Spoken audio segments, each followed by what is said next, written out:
주님께서 베드로에게 마지막 부탁하신 게 뭐냐? 내가 나를 사랑하느냐? 그랬어요. 사랑하느냐?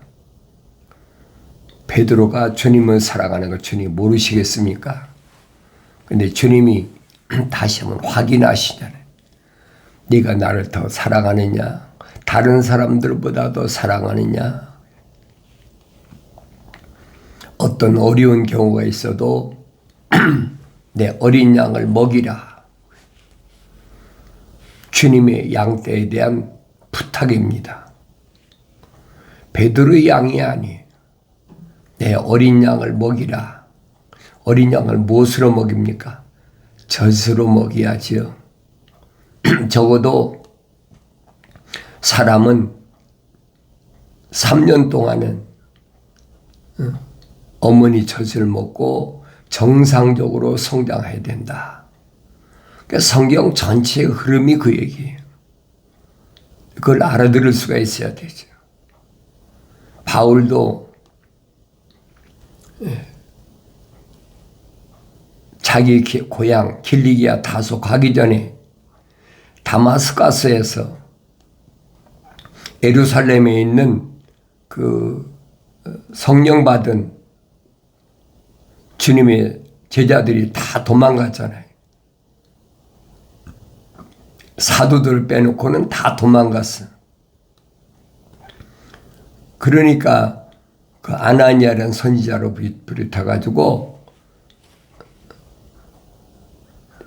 다마스커스에는 상당히 많은 부르심을 받은 교회들이 있단 말이에요.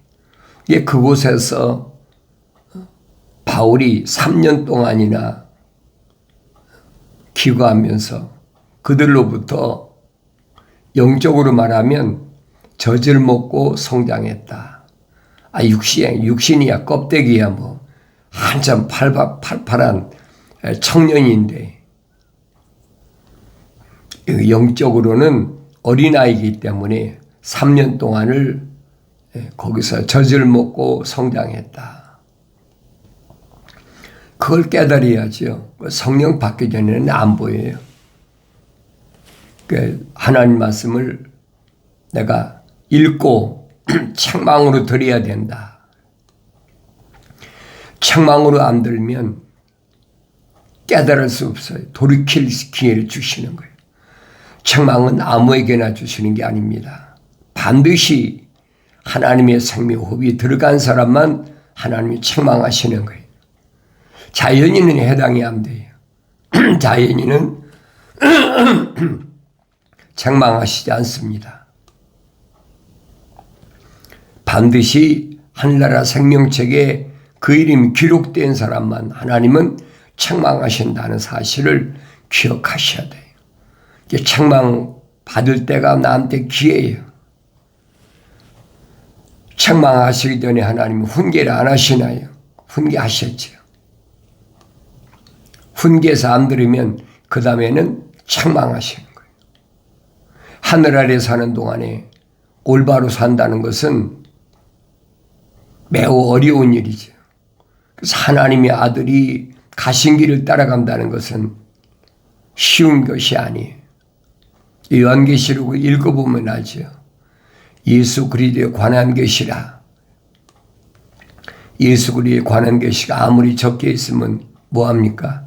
내가 읽고 깨닫지 못하는데 왜 나의 책망을 듣고 돌이키라. 그러면 내 영을 부어서 내 말들을 알게 하리라는 하나님의 아버지 약속의 말씀을 기억해야죠. 성경을 안 읽고야 어떻게 책망을 듣습니까? 성경을 읽어야 책망을 듣고 또 책망 오기 전에 훈계를 듣고 하나님의 자녀들에 대한 하나님의 아들의 마지막 사도들에게 부탁하신 말씀이 바로 그 얘기입니다. 내 어린 양을 먹이라.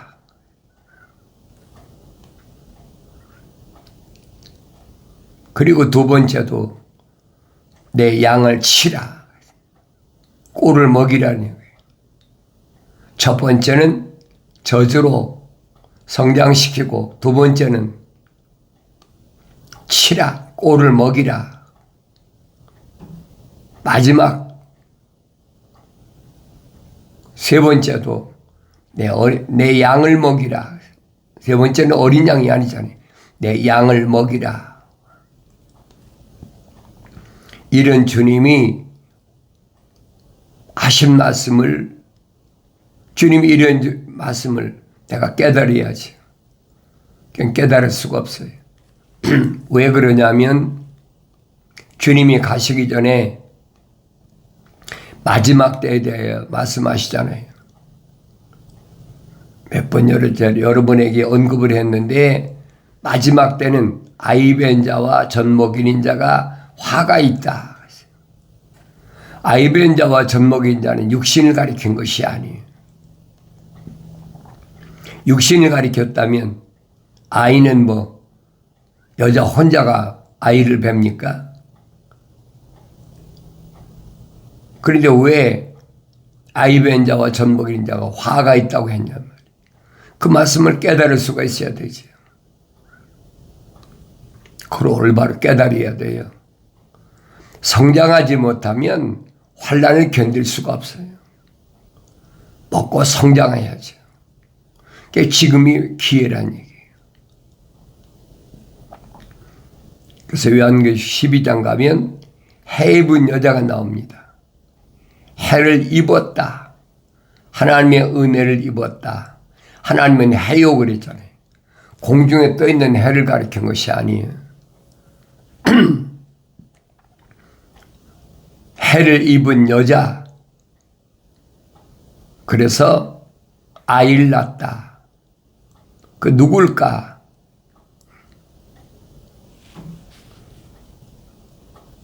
주님은 생명의 빛이라.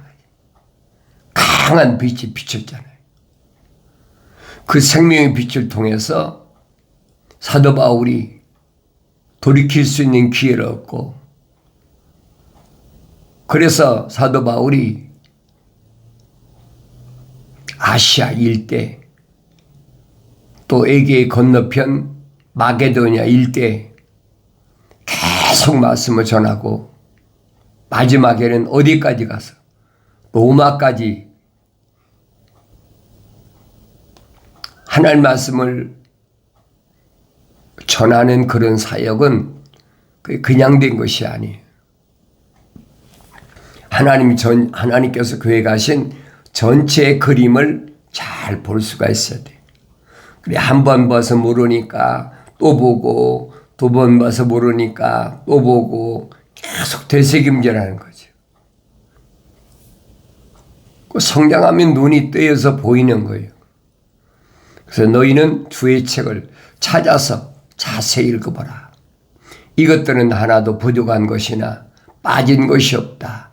다 자기 짝이 있다. 말씀하셨잖아요. 다 짝이 있다. 이는 하나님이 입이 명하셨고 하나님이 영이 모으셨다. 하나님이 입이 명하신 것은 반드시 하나님의 거룩한 영이 모으셨다. 그 영이 모으신 것은 하나님의 아들이 직접 2000년 전에 육신이 오셔서 말씀하셨잖아요. 그 말씀은 누구만 깨닫게 되어 있느냐? 성령 받은 사람만 깨달아요. 그 약속하시잖아요. 예루살렘은 떠나지 말라. 거룩한 것을 떠나지 말라. 아무리 핍박과 환난과 고통과 고난이 온다 할지라도 떠나지 말라. 아버지 약속하신 것을 기다리라. 3년 동안에 훈련시키고 마지막 코스가 예루살렘은 떠나지 말는 거예요. 제자들을 현장 실습시킬 때 예수 이름으로 귀신 내쫓는 것도 체험하게 하고, 주님 말씀하시잖아요. 귀신이 너희가 항복하는 것을 기뻐하지 말라. 그래서 내가 다 봤다. 현장 실습시켰잖아요. 그것을 기뻐하는 것이 아니라 너희 이름이 하늘나라 생명책에 기록된 것을 기뻐하라. 주님이 선택한 제자들은 다 하나님 나라 생명책의 이름이 기록된 자들이라니. 명확하잖아요. 그러니까 그 제자들도 성령 받고 나서 계속 누구를 선택하느냐? 하나님 나라 생명책에 그 이름이 기록된 사람을 선택하는 거예요. 그 선택한 사람은 유대인만 있는 게 아니죠. 제자들은 유대인만 그렇게 성령 받고 유대인만 회개하고 그런 줄 알았잖아요. 그런데 우리가 사도행전을 읽어보면 베드로에게 그 고넬료라는 사람 찾아 하나님 말씀을 전할 때 분명히 보았잖아요. 또 백부장이라는 사람이 사람을 보낼 때도 분명히 이방인인데, 그때 백부장이라고 그러면 이스라엘은 군대가 없었어요. 로마 사람들이지.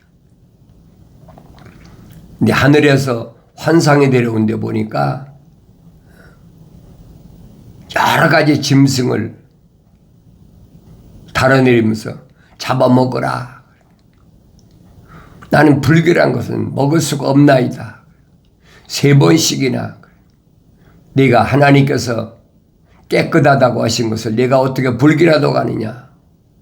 그러자마자 백부장이 보낸 3사람을 만나게 되고, 그래서 가서 고넬료라는 사람에게 복음을 전하면서 그때 성령이 임하는 것을 보고 베드로가 하나님께서는 유대인뿐 아니라 모든 민족에게 약속하신 성령을 부어져 주시는구나. 그걸 깨닫잖아요. 그래서 베드로 그 전후서를 보면은 베드로가 유대인들에게만 전한 것이 아니라 누구에게 전하느냐? 유대인이 아닌 사람들, 그들에게 편지하는 것을 볼 수 있잖아요. 예수 그리스도의 사도 베드로는 본토, 갈라디아, 갑바도기아, 아시아와 비두니아에 흩어져 있는 타국인들이라 그랬어요. 타국인들. 유대인이 아니란 말이에요. 유대인이 아닌 타국인들. 유대인들은 짐승으로 취급했거든요. 가까이 하지도 않으려고 그랬어요. 그런데 그들에게 편지를 했다. 왜? 젖을 먹이라고 주님 부탁하셨잖아요. 이 우리 안에 들지 않는 내 양들이 있다. 유대인이 아닌 유대인 밖에 있는, 유대 밖에 있는 주님 양들을 위해서 주님 부탁하신 거예요. 내가 들을 수가 있어야 되지. 성령 받아야 알아들을 수가 있지. 성령 받아도 성장해야 알아들을 수가 있지. 그렇지 않으면 알아들을 수가 없어요. 그래서 여러분들에게 기독교 복음 전도자 훈련은 유튜브 방송 콘텐츠에 오신 여러분은 날마다 아침, 점심, 저녁 적어도 하루에 3번은 하나님의 말씀을 들을 수 있는 기회를 가져야 된다. 안 먹고요 어떻게 성장합니까? 성장할 수가 없죠. 하나님의 말씀을 성령 받아야 깨닫게 된다. 이런 일들은 하나님께서 이미 아브라함에게 약속하신 거예요. 천사를 통해서 명령하신 게 뭡니까? 3년 된 암소, 3년 된 암염소, 3년 된 순양, 칡비둘기 새끼, 산비둘기 새끼 바쳐라. 이게 번제물이에요. 새를 빼놓고 땅 위에 다니는 짐승은 다 쪽발 달린 짐승이 발굽이 갈라졌다는 얘기. 짝으로 되어 있다. 약속과 명령. 그 말씀을 되새김질한 짐승이 3년 된 암소, 3년 된 암염소, 그리고 3년 된 순양. 내가 말씀드리잖아요. 이 말씀이 뭔가를 깨달을 수 있다면 그 사람은 성장한 사람이에요. 그러니까 이방인 가운데도 분명히 주님이 하신 말씀을 기억하셔야 돼요. 우리 안에 들지 않은 내 양이 있다. 그 양을 제자들에게 부탁하신 거예요. 우리 밖에 있는 내 양, 유대인이 아닌 언어와 민족과 방백과 족속 가운데 있는 하나님의 생명의 호흡으로 조성된 사람, 그 사람들을 위해서 너희들이 가서 복음을 전하라는 거예요. 흩어버리신 겁니다. 초창기에는 예루살렘 중심으로 해가지고 성령의 바람을 일으키고, 그리고 예루살렘의 유다와 사마리아와 땅끝까지 그 기간이 하나님의 시간으로는 이틀이고 하늘 아래 시간으로는 2000년이에요. 나에게 주신 사명은 뭔가 내가 올바로 깨달아야지요. 환란이 오는데 아이 뵌 여자와 젖 먹이는 자가 화가 있지요. 주님이 비유로 하신 말씀을 기억해야 돼요. 마지막 때는, 심판할 때는 노아의 때와 같다. 노아 시대에 무슨 일이 있었습니까? 세상을 물로 심판한다. 방주를 차라. 노아 8 식구만 생명을 구원하는 방주를 줬습니까? 아니잖아요. 규격은 하늘의 천사가 다 규격을 재줬어요. 그러니까 100여 년 동안에 방주를 줘놓고 하나님께서 명령하신 대로 노아 8 식구와 불결한 짐승과 불결하지 않은 짐승을 공중의 새서부터 땅 위의 짐승까지 방주에 전부 불러들이잖아요. 얼마 동안? 5개월 동안. 기억하셔야 돼요. 5개월 동안 요한계시록과도 마찬가지예요. 5개월 동안 메뚜기 난리가 뭘 말하는지를 알아야 돼요. 하나님의 거룩한 생명으로 들어온 자들을 구원하시기 위한 하나님의 마지막, 하나님의 사랑의 기한. 그래서 내 종들의 이마에 인치기까지 잠시만 기다려라. 큰 환란, 대환란, 창세 이래로 경험하지 못한 엄청난 환란. 마지막에는 사도 베드로가 전하잖아요. 불로 사르기 위해서 공중에 있는 것이나 땅에 있는 것이나 간직해 두신 것이라. 마지막 때 대비해서 간직해 둔 것이다. 그러니까 피조물은 감당이 안 되죠. 그 불을 다스리는 천사가 심판이 시작되면 어떻게 감당할 겁니까? 첫 번째는 물을 다스리는 천사를 통해서 심판하셨잖아요. 두 번째는 불을 다스리는 천사를 통해서 심판해요. 왜 그래요? 루시퍼가 장악하고 있는 이 땅 위에다가 흙으로 만든 하나님의 자녀들을 계속 하나님은 교회 가셨다는 얘기예요. 여기서 연단시켜서 완성체가 돼가지고 그래서 하나님의 동산으로 인도하는 누굴 통해서? 하나님의 아들을 통해서. 하나님의 아들과 동질성이 된 그 땅에서 완성시켜야 된다는 거예요.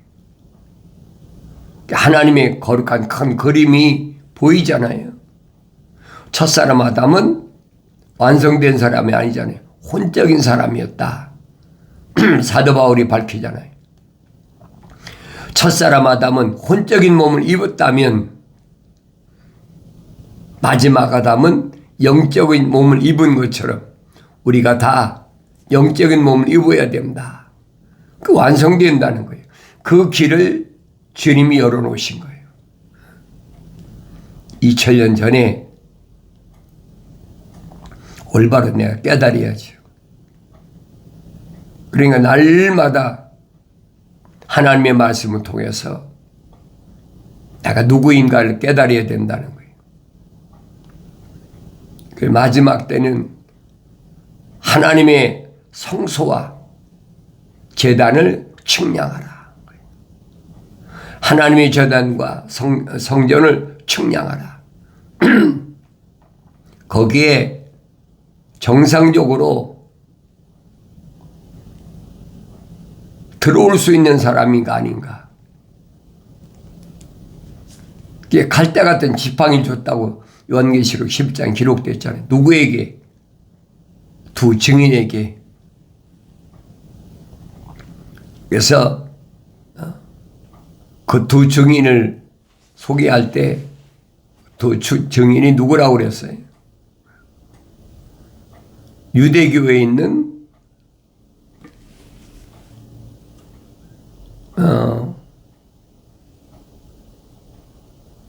올리브나무. 그 유대교를 가르칠 때 올리브나무라고 그래요. 유대인 자체가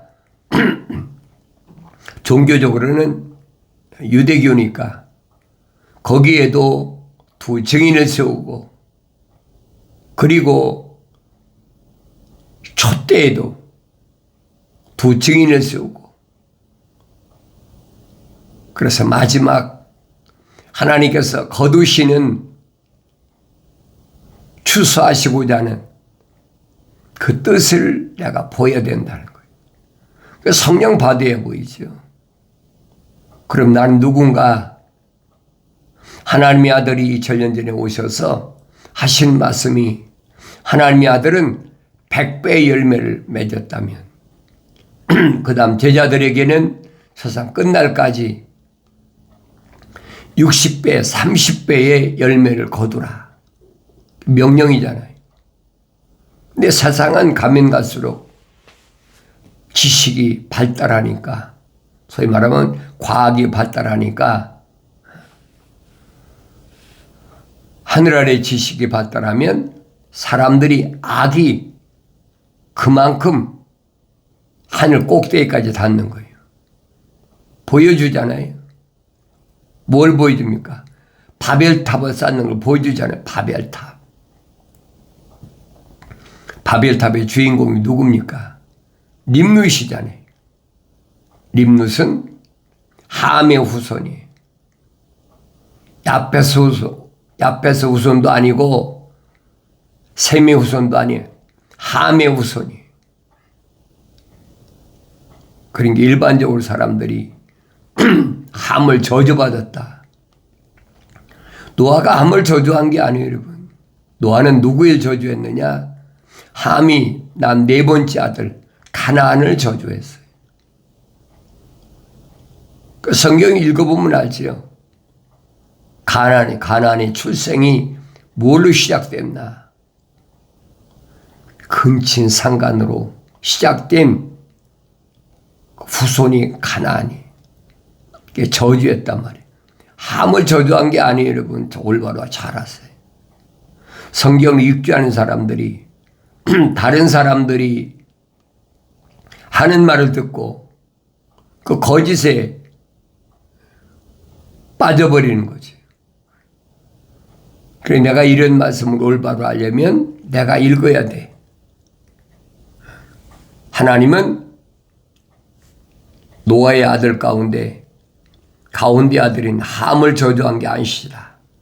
함이 노아가 성령이 충만해서 집에서 나가 있는 새에 근친상간에서 난 아들, 그래서 아버지 하체를 들쳤다. 이게 뇌기 읽으면 나오잖아요.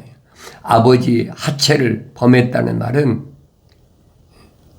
어머니의 치마를 들쳤다는 얘기예요. 근데 근친상가는 것이 또 어디 있습니까? 우리가 전에 아브라함의 조카 롯, 모압과 암몬 족속도 롯이 두 딸, 큰 딸, 작은 딸하고 굴 속에서 살면서 완전히 짐승같이 사는 거지. 그러면서 근친상간에서 난 큰 딸이 난 것이 모압이고 작은 딸이 난 것이 암몬. 그래서 모압과 암몬은 하나님께서 완전히 멸망시키라고 이스라엘 백성에게 씨를 말리라고 그러잖아요. 그게 뭘 의미하는지를 알아야 돼요. 왜 하나님을 깨닫는다면 하나님께서 천사를 통하여 아브라함을 인도하는데 가나안 족속에 사는 가나안 땅으로 보내셨을까? 그렇잖아요. 가나안 땅은 출애굽한 이스라엘 백성이 여호수아 칼렙이 가서 얼마나 기름진 땅이냐. 포도송이가 장정이 짊어졌을 때 땅에 끌릴 만큼 엄청난 옥토다. 나머지 10사람이 왔을 때는 아니잖아요. 거의 점령할 수 없는 곳이다. 돌아가자. 왜 그러냐? 가나안 땅에 있는 족속들이 7족속이 있는데 얼마나 강대하고 큰가. 그들이 말이라면 우린 메뚜기 정도밖에 안 된다. 그러니까 그 허위 정보 때문에 울며 불며 돌아가자. 하나님 약속을 안 믿는 거예요. 그러니까 광야에서 몽땅 20세 이상 전쟁에서 싸울 수 있는 사람 60만 3,550명 가운데 몽땅 멸망하고 하나님의 명령을 거역했잖아요. 그 어느 신이나 마찬가지. 하나님의 명령을 거역하면 하나님 용납지 않으세요. 모델로 보여주잖아요. 샘플로 보여주신 거예요. 하나님의 큰 그림을 내가 올바로 보여야 되죠. 하나님의 생명이 들어간 여호수아 갈렙이 하나님의 법궤를 앞세웠을 때, 말씀을 앞세웠을 때 요단강이 갈라지고 여리고성을 함락시켜버리고 그들이 무적으로 하나님의 약속의 땅을 점령하잖아요. 점령해서도 그걸 깨달아야 돼, 못 깨달아. 그러니 멸망하는 그런 모습들을 나에게 뭘로? 거울로 보여주셨다. 나를 보라. 내가 지금 어디 가고 있는지 너 자신을 보라고 거울로 보여주셨다라고 성령 받은 사도 바울을 통해서 말씀하신 것을 기억하시고 하루하루를 나의 발걸음이 다윗이 고백한 것처럼 주의 말씀은 내 발의 등불이요 내가 가는 길이 빛이라. 말씀으로 생명의 길에서 이탈하지 않는 성령 충만한 복된 삶을 살아가길 바랍니다.